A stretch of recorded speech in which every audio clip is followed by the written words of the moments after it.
Estamos de volta aqui em 2024 com mais uma participação do Daniel Stark, do portal Tudo Rádio, trazendo todas as novidades do mercado do rádio em todo o Brasil. E a gente vai falar juntos aqui na nossa coluna Rádio é Tudo. Tudo bom, Daniel? Fala, Juliano, tudo bem? Tudo bem, pessoal que está nos acompanhando? Começando 2024 por aqui.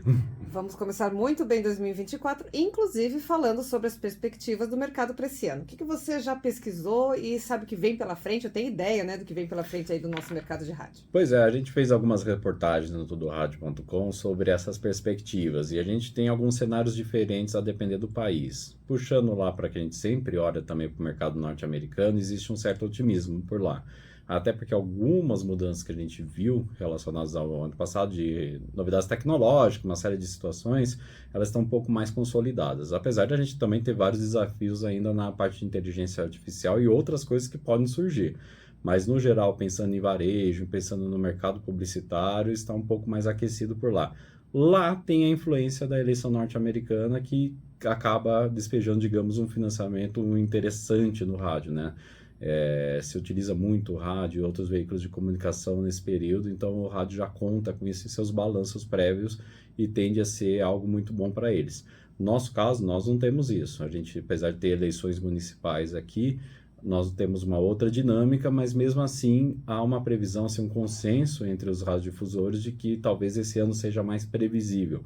Com alguns números melhores da economia, tende a influenciar no varejo e é o que nos interessa para a maioria das emissoras de rádio.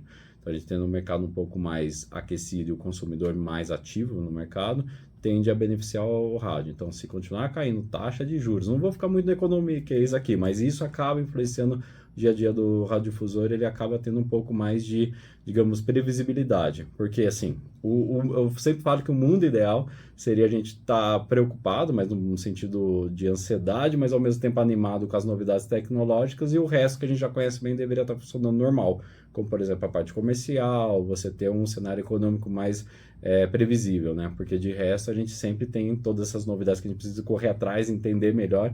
Então seria bom só ficar preocupado com essa parte de novidades. Mas enfim, a gente precisa, já tem algum tempo que a gente precisa estar cuidando de muitas coisas e isso tem deixado um pouquinho o radiodifusor um pouco mais ansioso do que deveria, mas parece que esse ano a gente tem uma tendência de melhora a depender também do cenário externo. Então, por enquanto, para não desanimar ninguém, em janeiro de 2024, em fevereiro, que seja, a gente tem uma previsão um pouco mais otimista para esse ano, e eu acho que isso também tem que fomentar também outras coisas, como a curiosidade do radiodifusor, dos profissionais de rádio, de saber o que tem de novidade tecnológica, ver quais são as discussões relacionadas a isso. A gente fala muito de inteligência artificial, mas também tem uma série de situações aí que podem beneficiar o rádio ou podem também ser um desafio para o rádio. Então, a gente tratar como isso como algo curioso, para entender o que isso funciona no dia a dia, quais são as vantagens, quais são os limites disso e começar a aplicar, pode ser interessante também para o rádio. Então, assim, a gente enxergar dessa forma, talvez a gente tenha, assim, esse entusiasmo aumente um pouco mais com o que pode nos beneficiar.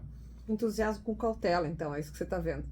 Não, então, mas isso é interessante, porque a gente precisa, a gente já está de uma forma muito natural abraçando a tecnologia. A gente, claro que a gente fica muito preocupado com ela, existe uma competição também pelo bolo publicitário, mas a gente precisa entender isso como algo que a gente já tem feito ao longo não só dos últimos anos, mas toda a trajetória do rádio, foi ele abraçando as novas tecnologias, porque assim, a população abraça, e o rádio acaba também seguindo esse movimento porque ele atende a população. Então, ele está onde as pessoas querem que ele esteja.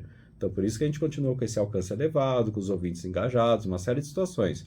Cada vez mais fica um pouco mais, digamos, cresce o desafio de você entreter essas pessoas e deixá-las mais interessadas, porque o tempo das pessoas é disputado por todo mundo. Temos a vantagem do áudio, que ele não compete tanto pela atenção 100%. A pessoa vai fazer outras atividades e acompanhar a programação da rádio. Aí falar, mas e o vídeo? O vídeo é um complemento importante, porque no momento que a pessoa vai acompanhar conteúdo de vídeo, seja numa rede social, seja no computador, seja em qualquer outro dispositivo, ela vai ter a rádio disponível também. Então, a rádio meio que vai cercando tudo e isso vai criando novos produtos. Então, toda essa máxima de conteúdo relevante, de onde distribuir, continua valendo e cada vez mais, conforme as novidades vão surgindo. Eu acho que a curiosidade serve para a gente entender o que faz sentido, o que pode nos ajudar no dia a dia em relação a cada rádio, cada marca, qual é perfil da emissora, qual que é o público-alvo dela, e ver também para entender o que também pode ser fogo de palha. Tem uma série de novidades que surgiram nos últimos anos, antes da pandemia, depois da pandemia, que a gente viu que não se confirmou ou ainda está em stand-by. Então é deixar tudo no radar. A gente tem muito receio, claro, normal, né? Receio futuro, acho que isso é parte não só dos profissionais de rádio, é de toda a sociedade, mas a gente trata um pouco mais de curioso para ver o que isso pode nos ajudar. Talvez seja interessante. Assim, é o jeito que nós, assim, por exemplo, do Tudo Rádio, que é um veículo nativo digital, mas que fala de um veículo de massa como o rádio, desde a sua origem, né? Tem o rádio como essência, parece que vem do meio, parece que ele está na antena também. A gente trata isso também, de que pode ser uma ameaça, mas que pode ser uma vantagem, como eu vou incorporar isso, também como eu vou me defender se é necessário ou não. Então, essas coisas sempre vão continuar acontecendo. Tá certo, Daniel. E a gente também tem alguns mitos que a gente precisa, Sim. né, desmistificá-los, então talvez seja a nossa missão aí em 2024, para você que trabalha com informação Sim. relacionada ao rádio. E eu sei que tem coisas que estão te incomodando e que você gostaria de falar para a gente e discutir, né, colocar em pauta aí para todo o setor. Quais são esses mitos que você quer finalizar em 2024? Vai ser difícil finalizar. Eu acho que eles, digamos, eles aparecem, depois desaparecem, depois voltam a ficar fortes novamente, porque eu acho que conforme como a informação é trabalhada. Eu sei que a gente está no processo de migração do AM para o FM, 96% das emissoras AM, pelos números do Ministério, aderiram ao processo. A gente, na contagem do Tudo Rádio, a gente tem mais de 1.030 emissoras já ativas no DAI FM. A contagem do Ministério é um pouco maior porque já considera as rádios aptas, mas não necessariamente estão no ar, mas é um número parecido, passa de 1.100, alguma coisa assim. Então é um universo muito grande de rádio FM já. A questão é o seguinte, mesmo com a AM, digamos, diminuindo a sua ocupação, a gente acaba tendo situações que assim, tá falando do AM, então não é tão importante assim porque todo mundo está no FM, mas isso aqui acaba reverberando de um jeito que pode atrapalhar o rádio. Eu explico. Nessa virada de ano, a gente lá de plantão no Tudo Rádio, de repente chega um monte de reportagem que o AM ia acabar no Brasil. Falei, não, mas peraí, vai acabar o AM? Não vai? Eu sei que a gente está no processo de migração, mas ainda continua tendo algumas transmissões, muitas transmissões no Dial. Era o AM local, e tinha um prazo até dia 31 de dezembro, que elas vão ser realocadas, qualquer engenheiro do nosso setor sabe explicar melhor isso, mas que vão ser realocadas para outra categoria de transmissão. Então, porque a característica AM local deixaria de existir. É isso, só que a gente tem pouquíssimas rádios, se eu não me engano, no Ministério são 30 emissoras só, a maioria já está no FM, já migrou, já completou, algumas ainda vão permanecer porque estão na FM estendido com AM, mas aí cabe a eles saber se vai continuar no ar ou não, mas aí isso reverberou de um jeito tão absurdo que chegaram alguns veículos de comunicação para nós perguntando sobre fim do AM, até quando que vai o FM, aí começa a atingir os outros, né? Porque na Europa já desligou, na Noruega não tem mais rádio, todo esse papo volta, né? E, na verdade, o que aconteceu em países como a Noruega é algo muito... Aí fica mais fácil de explicar se você fala que é parecido com a televisão aqui no Brasil. Ela foi digitalizada, é outra realidade deles lá, eles puderam desligar o FM analógico porque todo mundo já está ouvindo rádio via ondas no digital. E também cresce o streaming, como cresce em qualquer parte do mundo. Então, assim... O Brasil tem outra realidade, os Estados Unidos tem outra realidade também, a Europa tem diferenças, mesmo tendo o mesmo formato de transmissão, tem países mais avançados nesse processo, tem países menos avançados nesse processo, então não dá para ficar cravando, isso vai acabar, isso não vai, porque a gente sempre é ansioso com isso. A tecnologia faz isso, né? A gente quer saber qual que é a novidade do momento e se ela vai fixar e matar as outras.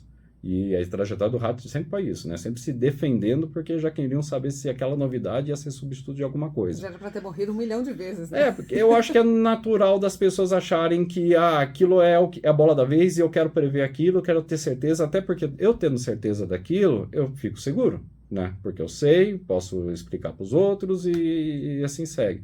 Mas não necessariamente é assim, né? A gente tem uma série de situações que os meios, os modelos de negócio vão se adaptando, vão convivendo, durante um período vai acontecendo uma série de situações, a gente sabe que o streaming está em alta, o streaming ele soma com o Dial, a própria Kantar tem uma... Eles inclusive explicaram no congresso da App o quanto que o streaming aumenta o alcance no Dial. Então isso é muito legal, você vê como as coisas estão interligadas. Para o público é tudo uma coisa só, é tudo, usar uma palavrinha, tudo rádio. Então, para eles, está ouvindo no stream, está ouvindo no Dial, é onde está mais fácil para ele. Então, parece que para o público até está um pouco mais equacionado isso. Apesar de que quando a pessoa responde que não ouve rádio, é porque ela está pensando muito no streaming. Se você aperta um pouquinho ela vai te responder uma marca de rádio. Aí fala, ué, mas isso é rádio? Sim, porque não é o radinho de pilha, é o digital via streaming. Então essas situações que a gente começar a explicar melhor, não só para os setores que não são da nossa área, que estão falando da gente, mas também para os nossos públicos, que tudo isso, que o rádio é uma forma de entrega de conteúdo ao vivo, já começa a pacificar um pouco mais isso. Apesar de que sempre vai ter esses questionamentos. Isso aí é normal, acho que não é só com rádio, mas a gente sempre vai ter que ficar de olho e pensando no seguinte, se está atacando uma área, digamos que hoje não me interessa, aquilo pode virar uma onda e daqui a pouco contamina a minha. Então, acho que todo mundo tem que ficar um pouco assim, como faz nas associações, cuidando de todo o nosso ecossistema para poder explicar melhor e até ver quais são todas as vantagens que nós temos, justamente porque a gente continua desse jeito relevante, se adaptando a uma série de situações e atento às novidades. Tá certo. Mais algum mito que você precisa desmistificar? Daqui 2 dias vai ter outro, mas a gente já vai trabalhando junto aqui. Eu acho que é legal que a gente vê um momento mais maduro das rádios. Talvez isso contribua com a primeira resposta que eu dei sobre o otimismo, né? Porque eu acho que tem muita rádio já com processo mais maduro no digital, tem algumas não, isso é normal. Isso não é uma coisa, realidade exclusiva do Brasil. Também vi levantamentos lá fora que tem rádios em grupos grandes, em estágios diferentes na questão digital.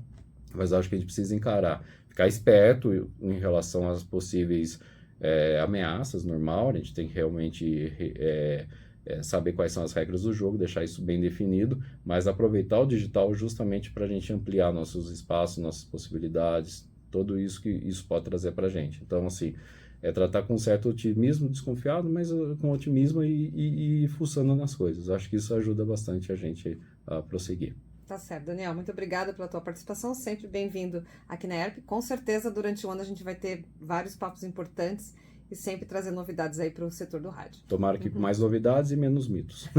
Tá certo, obrigada. Eu que agradeço.